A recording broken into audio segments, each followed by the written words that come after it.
Estamos iniciando mais um programa Saúde em Dia. Hoje vamos falar um pouco a respeito de patologias de doenças de cabeça e pescoço. Nossa convidada é a médica cirurgiã de cabeça e pescoço, doutora Ariane Carvalho Cruz. Doutora, é um prazer recebê-la aqui e podemos comentar um pouquinho para os nossos telespectadores se informarem de um assunto que talvez poucos conhecem. Sim, é um assunto pouco conhecido e é um prazer estar aqui com vocês.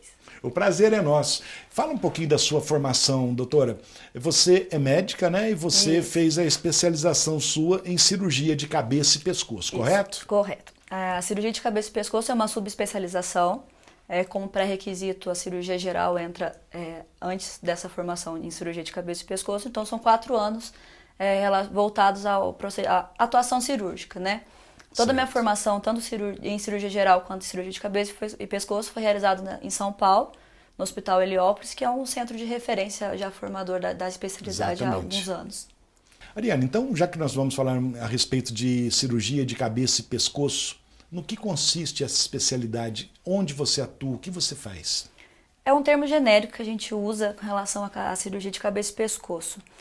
Toda a parte de face e de pescoço, excetuando-se o sistema nervoso central e a coluna cervical. Então, todo o restante, cavidade oral, laringe, faringe, pele, está agrupado nessas patologias que a gente trabalha. Doutora, os sítios mais acometidos, quais são eles? A cavidade oral é o principal sítio acometido. Dentro da cavidade oral, a língua é o local mais acometido das doenças. Aí depois vem a orofaringe, né, a faringe no contexto geral, e a laringe a partir de então. A gente percebe bastante também o acometimento de pele. Lesões de pele, elas são bastante prevalentes no nosso meio. Além das afecções de glândulas salivares, né, e a tireoide, a glândula tireoide. Então, engloba toda essa região, digamos assim, do pescoço para cima. Isso. Né, para o telespectador entender. E fala um pouquinho a respeito da importância dessas neoplasias. Como no início você já falou, são doenças pouco conhecidas, só que a gente tem uma incidência muito grande na população em geral. Então gera a importância principal, eu acredito que seja relacionado a isso. Acredita-se que tenha em torno de 41 novos casos anual dessa patologia. Então assim, e é pouco conhecida realmente. Quando a gente chega em algum lugar, principalmente no interior, em regiões de interior, o pessoal gera uma dúvida, mas com o que você trabalha? Qual que é a forma? Isso, o que né? é isso? E aí foi aí então que a gente percebe então o desconhecimento da população com relação a essas doenças. E a função nossa aqui do programa realmente é levar aos telespectadores algum conhecimento, né? Tirar algumas dúvidas, né, que o pessoal venha a ter. Sim, com certeza. Para ter uma noção em números, em valores, no sexo masculino, quando a gente soma tanto as patologias de boca, laringe e faringe, a gente consegue atuar tendo o segundo tumor mais prevalente no homem. Ele só perde para o câncer de próstata. E é um dado que talvez as pessoas desconheçam. Exatamente. Né? E na mulher, o INCA mesmo diz, ele é o 8º tumor mais prevalente relacionado à tireoide, né? Tireoide nesse sentido. E me fala, os fatores de risco, quais seriam eles? Os principais fatores de risco é o tabagismo, tá? Que ele... Esse está em todas, né? Todas as patologias, né? O tabagismo ele é muito, muito importante na gênese de ação tumoral. Ele sozinho, ele tem um efeito de mais ou menos 5% no desenvolvimento da neoplasia. O paciente que fuma, ele tem 5 vezes mais chance de desenvolver a doença comparado ao que não fuma. E associado a isso também ao etilismo, né? E esse efeito, o tabagismo e etilismo, ele gera aí um acréscimo de quase 10% no desenvolvimento da doença. Certo. Além disso, um dos fatores que tem entrado e tem sido muito discutido dentro de cabeça e pescoço é a infecção pelo papilomavírus, que é o HPV. Né? Ele tem assumido um papel muito importante, principalmente no câncer de orofaringe, pegando principalmente as amígdalas e a região da base da língua. Foi muito bom você ter falado a respeito do HPV, porque normalmente o pessoal pensa em HPV, doença sexualmente transmissível, mas na genitália, né? Então, quer dizer, na orofaringe também pode acometer. Pode acometer e tem sido cada vez mais prevalente na população. Abrange uma população um pouco diferente da população associada ao tabagismo e etilismo. Geralmente são homens mais jovens, abaixo de 45 anos. E ela tem crescido cada vez mais dentro dessa incidência de fator de risco. E existem outros fatores de riscos menores que estão relacionados com a má higiene bucal e também com a parte de prótese, de traumatismo de cavidade oral. Doutora, por exemplo, a pessoa tem uma afta ou uma feridinha no lábio, na língua, quando suspeitar? Lesões a partir de 15 dias, de 15 a 21 dias, a gente orienta sempre estar procurando um profissional de saúde, seja ele dentista, seja ele um médico, para avaliação. Toda doença, todo sintoma acima de 21 dias, ele é importante que se faça uma investigação melhor. Então é importante aí quem estiver nos assistindo, né, uma lesão na boca acima de 21 dias, né, até 21 dias, 15 a 20 dias, procurar logo, né, um profissional habilitado para isso, para poder tratar e começar logo, né, o tratamento. Isso é muito importante. Doutora, nós vamos fazer um breve intervalo, já voltamos com o programa Saúde em Dia.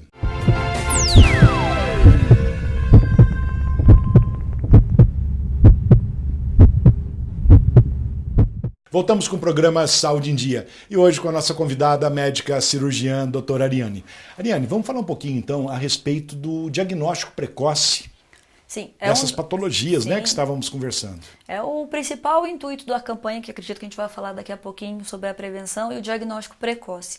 O diagnóstico precoce ele é muito importante, principalmente para a gente avaliar a chance de cura, sobrevida livre de doença, né? E também diminuição de sequelas relacionadas ao tratamento. Ou seja, quanto antes, muito melhor. Com certeza. Né? O cirurgião tem mais opções de tratamento, facilita o tratamento e a chance de cura também, digamos assim, para o paciente é bem maior. Não é verdade? Com certeza. Bom, falando em tratamento, quais as opções de tratamento que existem? As opções de tratamento variam bastante. Varia por quê? Pelo sítio de lesão acometida, pelo estadio da doença e também a condição clínica do paciente. Então, assim, a gente tem desde uma unimodal, né, que seria uma forma única de tratamento, ou associação de várias formas, que a gente fala de tratamento multinodal. Certo. Então, assim, a especialidade é uma especialidade basicamente cirúrgica, mas isso varia muito, como eu falei, do sítio e do status clínico do paciente. Então, nem sempre qualquer tipo de lesão tem que ser cirúrgico. Nem sempre é cirúrgico. A gente tem, lógico, uma forma de preconizar uns sítios, outros sítios tendem a ser mais cirúrgicos do que outros, certo. Mas depende de alguns fatores que tem que ser avaliado pelo profissional. Então, assim, a gente tem como tratamento primário a cirurgia, né, que pode ser associada ou não com o esquema de radioquimioterapia concomitante. Certo. Tá? A gente pode lançar mão de radioterapia exclusiva em alguns casos iniciais de neoplasia, principalmente de laringe, que tem se mostrado bastante eficaz no tratamento. E também o fato de que radioterapia sem a cirurgia também tem sido utilizado para algumas neoplasias e alguns sítios específicos. E em alguns casos de tumor muito avançado, a quimioterapia como tratamento único sistêmico. Então, a importância é o seguinte, começar cedo o tratamento, né? Diagnóstico precoce. É o mais importante. Né? Vamos falar um pouquinho das cirurgias mais realizadas? Sim. O sítio principal indicativo de cirurgia é o carcinoma de cavidade oral. Esse é um pouco inquestionável a indicação cirúrgica, apesar de trazer bastante comorbidade para o paciente e algumas alterações de dificuldade de reabilitação, principalmente dependendo do tamanho do tumor, do estadio tumoral. Certo. Né? E a tireoide, as doenças de tireoide, elas são basicamente cirúrgicas e também as cirurgias relacionadas a glândulas salivares. A tumoração de orofaringe e de laringe, ela entra nesse perfil, podendo ser cirúrgica ou não, dependendo bastante do estadio.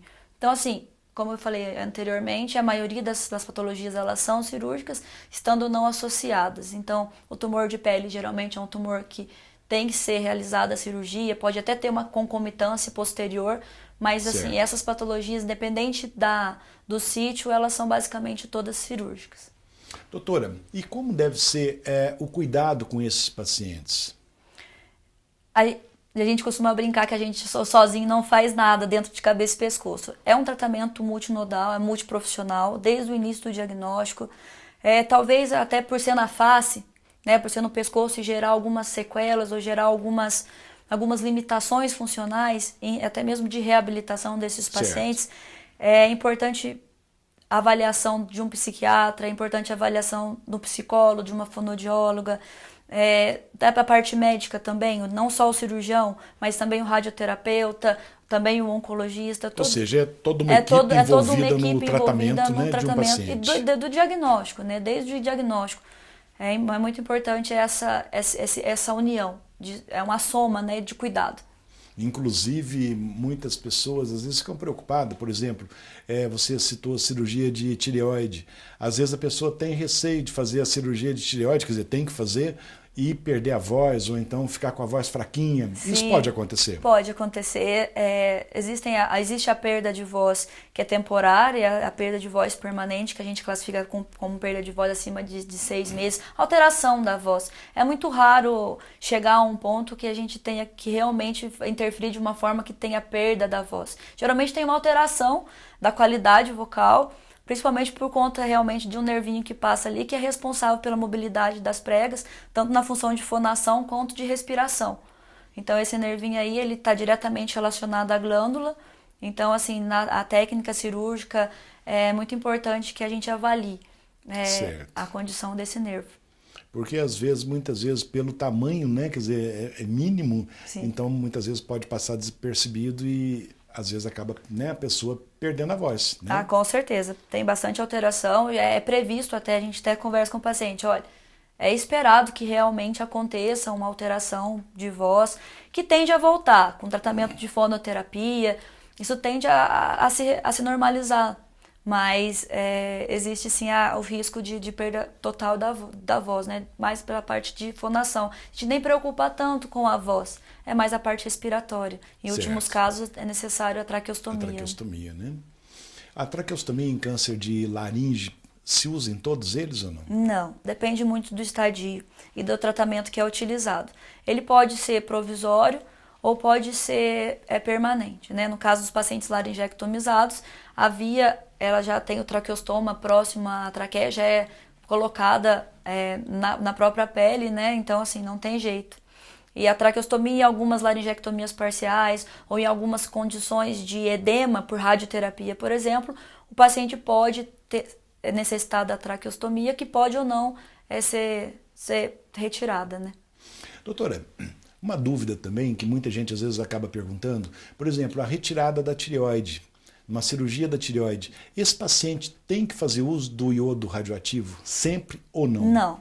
Não. Isso depende muito de algumas características que se indicam radioterapia. Seria um complemento terapêutico em alguns casos específicos na avaliação patológica, né? Pós-cirúrgico, que tem algumas características que nos indicam a estar fazendo a radioterapia. Agora há pouco você comentou da campanha. No próximo bloco nós vamos falar a respeito, né, do Julho Verde, isso. O que vem a ser e o que significa isso. No próximo bloco também nós teremos aqui a presença da Juliana com as perguntas de nossos telespectadores. Okay. Doutora, nós vamos fazer um breve intervalo, já voltamos com o programa Saúde em Dia.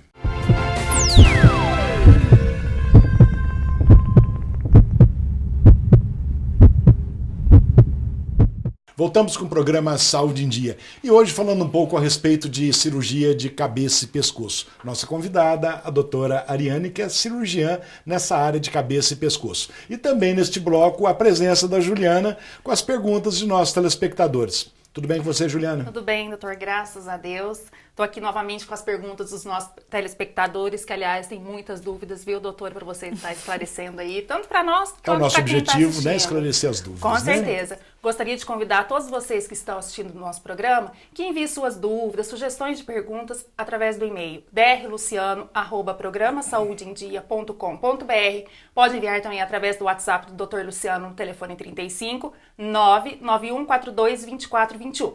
Lembrando que todos vocês que enviarem um e-mail ou no WhatsApp será mantido em sigilo por questões éticas, doutor. Exatamente. Com certeza. Doutora, vamos falar um pouquinho então, agora há pouco, antes dos comerciais, tinha comentado a respeito da campanha, né, do Julho Verde. Isso. Então vamos explicar para os nossos telespectadores o que vem a ser, qual é o objetivo dessa campanha. O principal objetivo da campanha é justamente, dentro de tudo que a gente já conversou, do diagnóstico precoce e principalmente a prevenção. Eu acho que pensando em saúde pública, é melhor a gente prevenir do que tratar. Dependente da forma de tratamento, gera um custo, gera um prejuízo para o paciente, né? Então, assim, o intuito da campanha é essa. É a prevenção dentro de informação visando o diagnóstico precoce. Então, dia 27 agora, a gente comemora o Dia Mundial, né, Internacional do Câncer de Cabeça e Pescoço, nesse intuito de prevenção.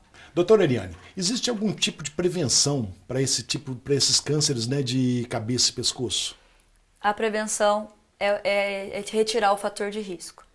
Né? A Organização Mundial de Saúde, com dados recentes agora, o que ela mostra? Ela mostra se a gente conseguir, nesses últimos 8 anos, diminuir o uso de tabaco e de álcool e também o sexo seguro, né? A gente tem uma tendência a reduzir o número de casos novos em 25%.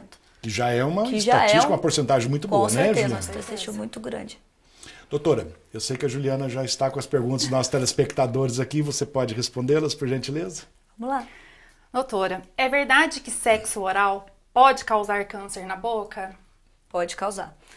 Como a gente já falou, eu bato bastante na tecla, o HPV, ele tem sido, sim, um fator importante, relevante como fator de risco no câncer de cabeça e pescoço. A tendência é aumentar cada vez mais, tá? A gente observa vamos falar um pouco de número, porque eu acho que é mais fácil das pessoas entenderem em casa.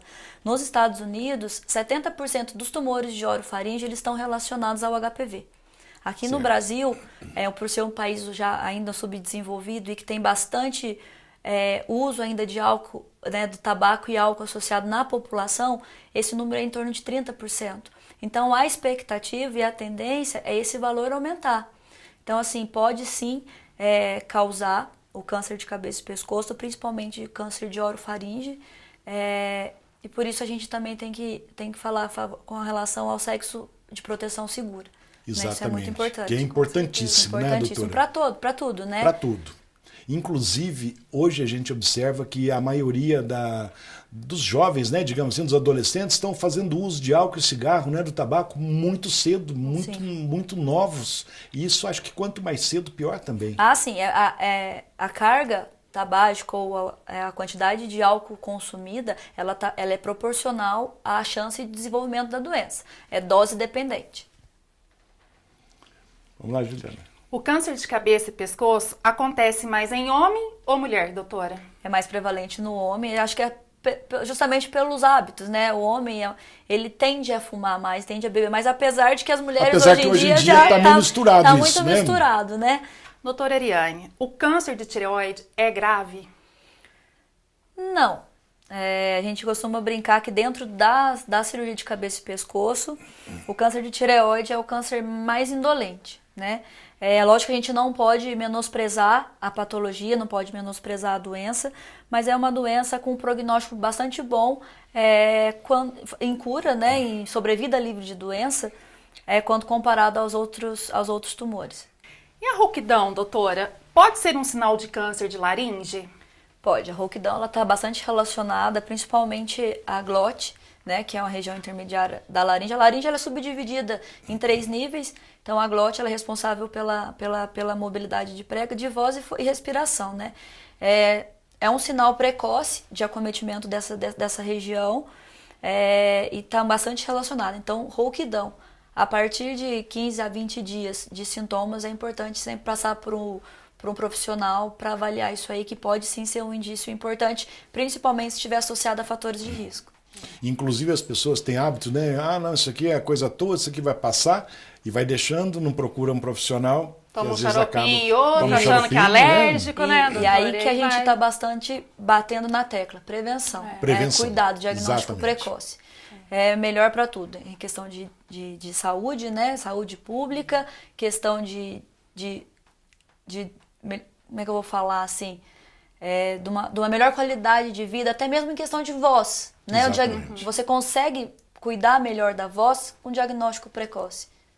Exatamente. Bom, doutor, por hoje foram essas perguntas enviadas pelos nossos telespectadores. Gostaria de agradecer a participação de todos vocês no programa e que continuem enviando suas dúvidas, sugestões de perguntas, até mesmo algum tema ser abordado no programa, através do e-mail drluciano@programasaudeendia.com.br. Não deixe de curtir a nossa página no Facebook e no Instagram, né, doutor? Exatamente, isso mesmo. E pode estar mandando também através do WhatsApp do Dr. Luciano, no telefone 35 991422421. Você que não deu para assistir o programa, pode acessar o nosso site também, que lá tem todas as entrevistas, todos os assuntos, bastante coisa legal, né, doutor? Exatamente. Através do site www.programasaudeendia.com.br. E até a próxima semana, se Deus quiser. Se Deus quiser, né, Juliana? Doutora, agora há pouco, né, antes dos comerciais também, no primeiro, segundo bloco, você comentou alguma coisa de feridinha na boca, de afta, até eu comentei com você da afta. Então eu gostaria só que reforçasse que muitas pessoas têm alguma feridinha na boca e tal e não dão importância. Então, a feridinha na boca, ela pode ser um câncer? Ela pode ser um câncer. Inicialmente é importante que a gente observe também outros fatores, né? A imunodepressão pode causar feridinha na boca e não está relacionada automaticamente com qualquer tipo de câncer, né? O trauma de prótese dentária que eu falei mais cedo também, o fato tirar a ação da prótese pode ser por si só já o cuidado que precisaria com relação a essa ferida, mas pode sim. Câncer na boca é frequente, então, na língua é mais frequente ainda. Prevenção para todos. Para todos. Né? Doutora, antes de encerrarmos, eu gostaria, se possível, que você deixasse uma mensagem para os nossos telespectadores. Sim, a principal mensagem que eu deixo pegando esse gancho da campanha, que é uma campanha que a nossa sociedade brasileira ela está batendo bastante forte nessa tecla, é prevenir. Né? A prevenção é o melhor remédio para tudo, a informação é necessária, né? Eu acredito que a gente dá um passo bastante grande Exatamente. Dentro desse bate-papo que a gente está tendo com relação à informação e ao cuidado. Eu acho que grande parte dos fatores de risco, igual a gente já falou, conversamos bastante, está relacionado com a nossa atitude, com o nosso hábito de vida. Então, assim, a gente tentar conscientizar da importância da retirada desses fatores para uma qualidade de vida melhor, né? E todos se beneficiam. Com certeza. Né? Doutora, muito obrigado pela presença. Juliana, muito obrigado pela presença. Chegamos então ao final de mais um programa Saúde em Dia. Fiquem com Deus e até a próxima semana.